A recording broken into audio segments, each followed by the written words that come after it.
retrouvons aujourd'hui pour la suite de la découverte de nos cartes de vœux en cette fin d'année. Et le projet que je vous propose aujourd'hui, c'est donc celui-ci. Je dois vous avouer que je l'aime vraiment beaucoup. C'est exactement tout ce que j'aime. C'est-à-dire qu'en fait, c'est très très sobre, peu de couleurs, même si parfois j'aime bien la couleur, mais c'est vrai qu'en général, j'aime bien que ce soit très très sobre. Et là, en fait, c'est uniquement dans les détails que l'on va voir la subtilité et toute la beauté du projet. C'est-à-dire que, je vous l'approche pour que vous le voyez correctement. Donc on a d'abord tout le fond de notre carte qui est embossé avec ce classeur que je vous ai déjà montré. Donc c'est le classeur qui donne cet effet tricot pull irlandais avec les torsades que je trouve juste magnifique. Mais effectivement, comme on est sur un projet qui est juste ton sur ton, ces petites touches de relief, sachant qu'effectivement ce classeur de gaufrage donne beaucoup de relief justement, ça fait quelque chose de sobre et qui est vraiment très joli. Et puis on a tout le travail sur notre petite couronne avec cet effet tressé comme un petit C autour de la couronne qui va la faire ressortir. Et donc en fait sur cette carte on est simplement sur du blanc et du cuivre avec les petites pommes de pin, le fil cuivré et le petit nœud en papier cuivre. Et puis à l'intérieur j'ai juste mis les petits messages. Donc nous vous souhaitons joyeux Noël et une nouvelle année de paix et de bonheur. Là encore très simplement, on va droit au but, mais voilà, on a des très jolies calligraphies. De la même façon, c'est embossé en cuivre pour faire le raccord. Donc, on ne multiplie pas les couleurs, on ne multiplie pas les textures, on met juste des petites touches et je trouve qu'on a vraiment quelque chose de très, très élégant. Et donc, je vous invite à me suivre pour réaliser cette même carte que l'on va réaliser cette fois-ci. Alors, toujours en blanc parce que je trouve qu'effectivement, cet aspect un peu neigeux finalement, c'est quelque chose qui est très joli. Donc, toujours en blanc. Et cette fois-ci, on va le faire en blanc et argent. En matière de papier, nous aurons besoin finalement de peu de choses pour cette carte. Nous avons besoin d'une base de carte, donc dans notre papier blanc, dans sa version épaisse. Donc un morceau de 21 par 14,85 que l'on a coupé en son centre, donc à 10,5 pour notre base de carte. Puis un panneau qui lui mesure 10 par 14,3. C'est ce panneau que nous allons embosser et placer sur le fond. Je ne sais pas si vous avez remarqué, mais pour faire ressortir ce panneau, qui soit pas simplement, même s'il est embossé, qui soit pas simplement en blanc sur blanc, j'ai, je vous l'approche, j'ai embossé juste la tranche du papier. Donc là encore, c'est tout en subtilité. Il y a juste cette petite touche d'argent ici de cuivré qui fait juste ressortir la partie embossée sur la carte. Donc on fera la même chose ici. Donc le panneau que l'on va embosser et une chute de papier, toujours blanc, dans laquelle on va découper notre couronne. Et c'est d'ailleurs ce par quoi nous allons commencer, donc les découpes à la Big Shot. Alors ici, j'avais utilisé le papier métallique cuivré pour faire notre petit nœud. Et le petit nœud est issu du set de découpe qui s'appelle branches et pommes de pin, que j'ai déjà utilisé. Vous m'avez déjà vu l'utiliser avec ces petites branches, etc. Ça fait des choses qui sont magnifiques. Et donc là, j'ai utilisé le plus petit des nœuds parce que l'on n'a pas de ruban qui soit cuivré. Ici, comme on a un ruban pailleté argenté, je vais utiliser un ruban pour faire le petit nœud. Et vous voyez qu'on a plusieurs solutions pour mettre le petit nœud sur cette carte. Donc nous allons commencer par embosser à sec donc le panneau qui va venir sur notre carte avec notre classeur façon pull irlandais. Et puis on va découper notre couronne. Alors pour découper la couronne, j'ai utilisé le set pyramide de cercles.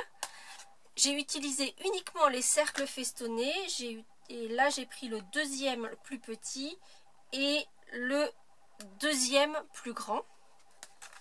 Et en fait, on va les installer l'un dans l'autre, donc de façon concentrique. Et on va découper en mettant nos deux éléments l'un dans l'autre, bien centrés. On va découper notre couronne. Comme je vous l'ai montré précédemment, le classeur de gaufrage donne énormément de relief, va vraiment enfoncer, donner de la profondeur à notre papier. Et donc pour qu'il ne vienne pas se craquer, on va d'abord l'humidifier. Donc simplement avec notre petit spray. Je vais utiliser un petit carton plastifié pour pouvoir faire cette manipulation d'humidification de mon papier. Et je viens ensuite sécher, ou en tout cas enlever le trop plein d'humidité, parce que je ne veux pas non plus détremper mon papier. Voilà, juste humidifier, c'est suffisant. Pour la découpe de ma couronne, je vais utiliser ma plateforme magnétique. En revanche, pour l'embossage, il nous faudra simplement la plateforme de base et une seule plaque de découpe.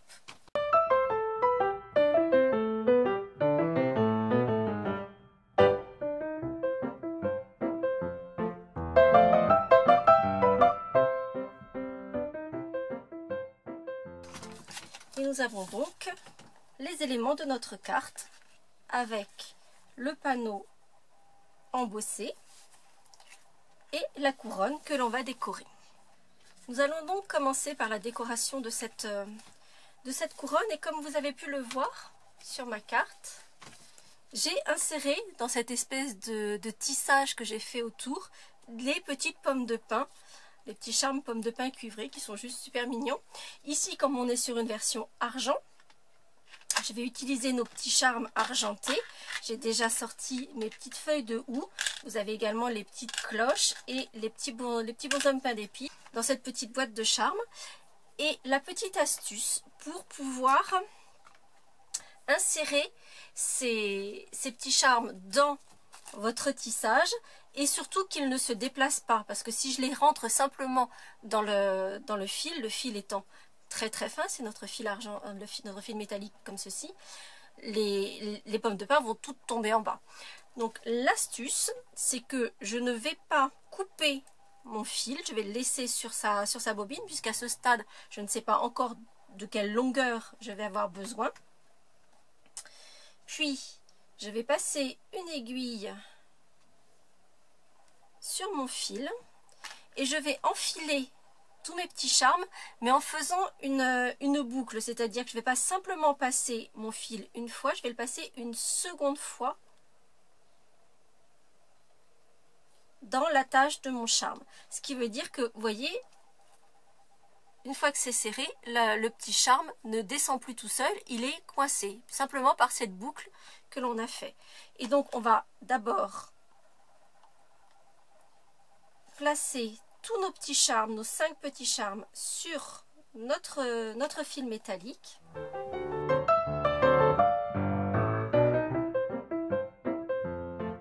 Une fois que mes 5 petits charmes sont placés sur mon fil argenté, donc vous voyez qu'elle ne bouge pas, simplement parce que j'ai passé 2 fois mon aiguille dans l'attache de mon charme. Je vais prendre un petit morceau adhésif double face et je vais fixer l'extrémité de mon fil au dos de ma petite couronne. Je n'enlève pas la protection de l'adhésif, vous voyez, ça ne doit pas coller. On pourra l'enlever à la fin, mais dans un premier temps, ça n'est pas nécessaire. Et puis, je vais trouver l'arc qui fait que ça recouvre la majorité de ma couronne. Donc, je vais essayer de vous approcher parce que le fil est tellement fin. Donc, vous voyez, là, j'ai un arc. Si je me mets, donc vous avez tous les petits festons qui sont autour. Si je fais un arc qui est comme ceci, j'ai une épaisseur assez, une épaisseur assez large entre mon fil argenté et le centre de ma couronne.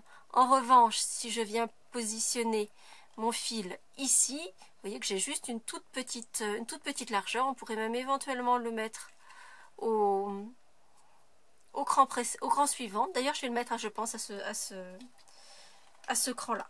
Et ensuite, on va faire avancer doucement nos petits charmes tant qu'on n'en a pas besoin. On les ramènera sur le projet au moment où on en a besoin. Et en fait, on va juste enrouler en décalant d'un feston à chaque fois.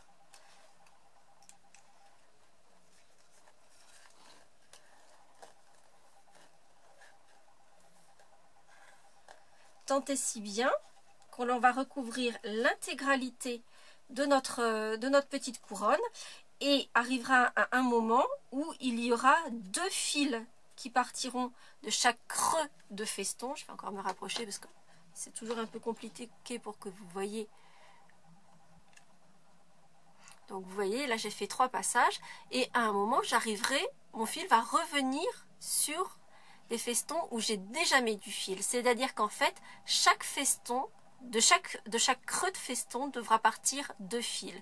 En fait, ils vont partir chacun d'un côté. Et on va faire tout le tour petit à petit. Puis, on va placer nos petits charmes à intervalles réguliers. On va en placer un maintenant. Voilà. Et là, je vais le faire remonter exactement à la place où je veux le mettre. Hop, je vais le mettre juste au bord.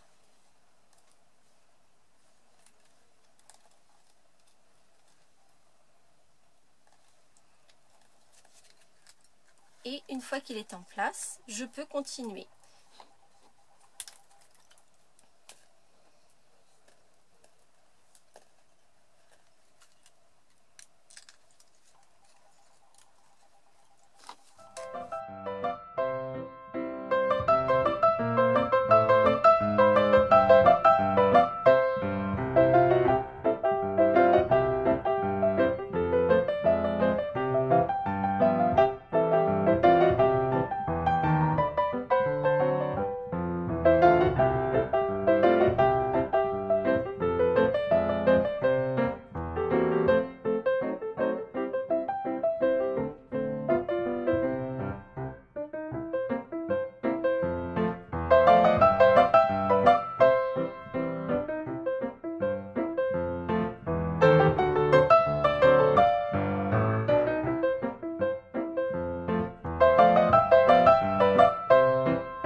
Tout mon tissage est terminé, je vais reprendre un petit morceau d'adhésif.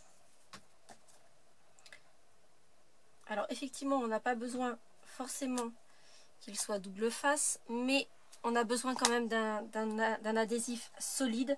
Donc je vous déconseille de prendre simplement un morceau de scotch par exemple, qui risquerait de détendre, de ne pas maintenir suffisamment votre fil et qu'il vienne à se détendre. Ce serait dommage de gâcher tout votre travail. Alors pour être très honnête, notre fil métallisé n'est pas le plus facile à travailler dans ces circonstances, parce qu'il a tendance à s'entortiller, donc il faudra faire preuve d'un peu de patience, mais s'il n'est pas le plus simple, je suis assez persuadée que c'est celui qui rendra le meilleur résultat, parce que ça donne effectivement un fil très fin qui va se positionner joliment autour de notre petite couronne. Donc après, vous allez pouvoir positionner correctement vos petits charmes. Comme en plus ils sont décorés des 2 côtés, vous allez pouvoir bien les placer sur votre couronne en laissant l'espace pour ensuite pouvoir mettre votre petit nœud. Une fois que tout est bien tissé, on va pouvoir couper notre fil métallisé.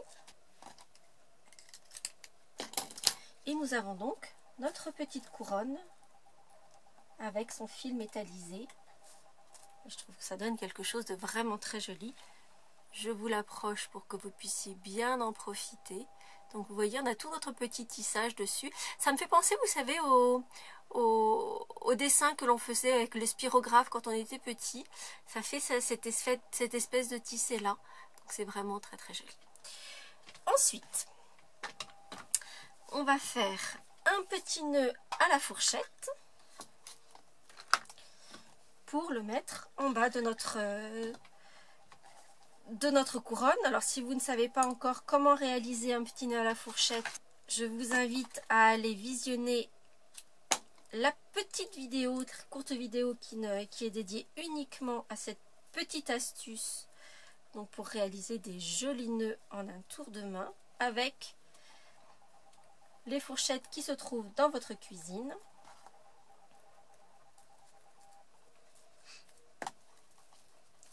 Et notre ruban à paillettes est juste parfait pour faire ces jolis petits nœuds, parce qu'en fait il se tient suffisamment tout en étant suffisamment souple pour vraiment faire de très jolis petits nœuds. Et on va ajuster les pans de notre ruban.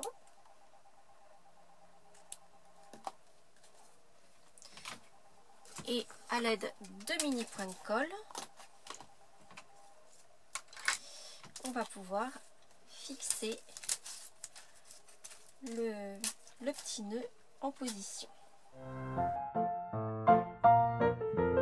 Et voici donc le premier travail sur notre petite couronne. Donc simplement ici en blanc et argent ou en blanc et cuivre sur cette autre version. Je trouve que ça fait vraiment quelque chose d'élégant. Ensuite, nous allons faire la partie embossage à chaud cette fois-ci. Nous avons fait l'embossage à sec. Maintenant, nous allons faire l'embossage à chaud sur le pourtour de notre panneau embossé. Comme je le disais tout à l'heure, pour qu'il ressorte en blanc sur blanc. Donc simplement sur la tranche, on va embosser en argent. Et je vais embosser mes messages. Je vais réutiliser les mêmes parce que je les trouve très très beaux, efficaces. C'est exactement ce dont on a besoin. Donc ils sont issus de ce set qui s'appelle Joyeuse Année. Et on va utiliser donc Nous vous souhaitons Joyeux Noël et une nouvelle année de paix et de bonheur. Mais on a aussi quelle joie de retrouver ce moment de l'année. Donc ce qui pourrait aussi tout à fait s'adapter pour cette carte. Je vais donc passer le petit coussin à embosser sur ma carte à l'intérieur, puisque je vais avoir mes deux messages. Je vais le tamponner avec l'encre Versamark. C'est cette encre transparente à séchage lent que je vais apposer et qui va retenir ensuite ma poudre argentée que je vais chauffer pour mes deux messages et le pourtour de mon panneau embossé.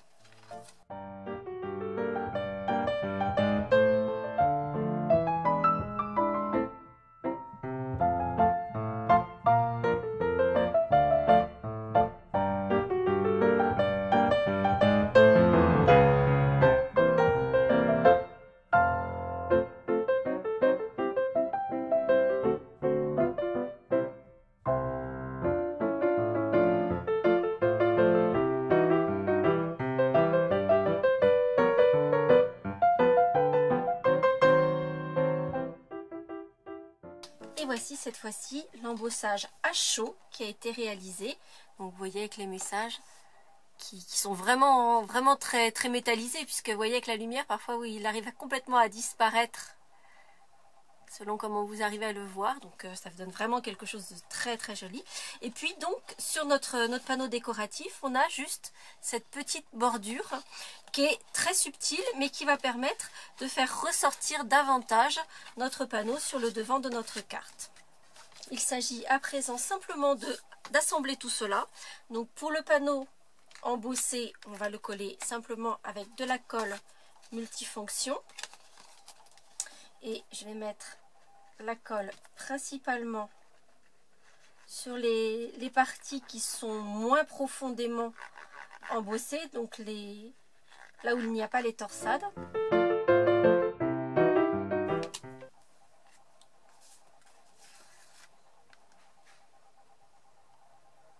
Et positionner mon panneau sur ma carte en laissant ce petit espace d'à peu près 2 mm tout autour du panneau décoratif.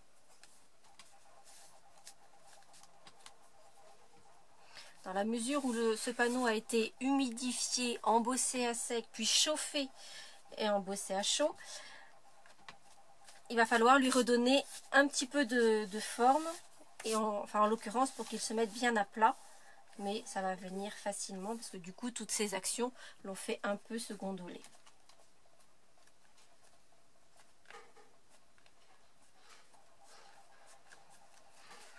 Puis nous allons placer notre couronne. Je trouve ça vraiment très joli en argent aussi, ça donne vraiment quelque chose de superbe.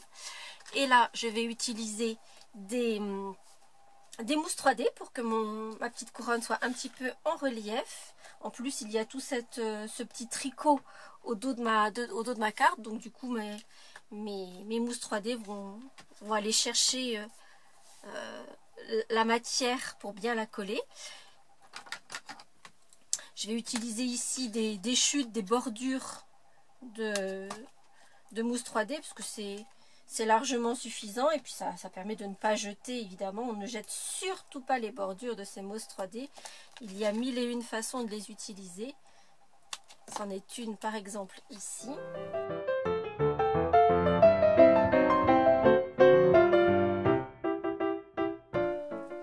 Et une fois nos mousses 3D positionnées, on va juste découvrir la protection des adhésifs et coller notre petite couronne sur son tricot.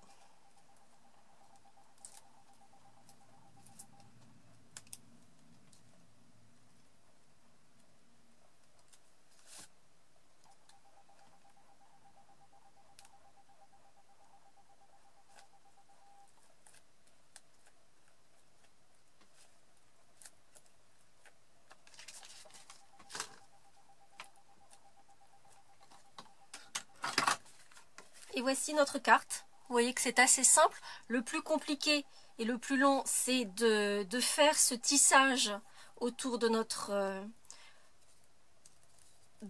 couronne. Si vous voulez moins vous embêter, vous avez toujours la possibilité de faire un tissage avec simplement de la ficelle à rôti par exemple. On aura quelque chose de plus visible, de moins discret, mais qui fera quelque chose de très joli aussi. Bon, moi je trouve vraiment que ce tissage très très fin, très délicat et en métallisé sur du blanc, je trouve que ça donne vraiment quelque chose de très joli.